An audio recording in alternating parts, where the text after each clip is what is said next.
Hello, welcome back to the channel HardReset.Info, and today I'll show you how to download your information in Shein. First, open Shein on your device. Then go to the Me tab in your bottom right corner and click the gear icon. From the settings list, find Manage My Account and click.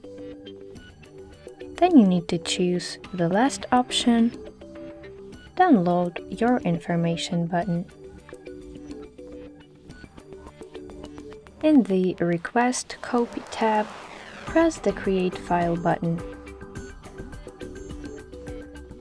and press OK. And that's it. I hope this video helps. If so, leave your thumbs up and don't forget to subscribe to our channel. See you later. Bye bye.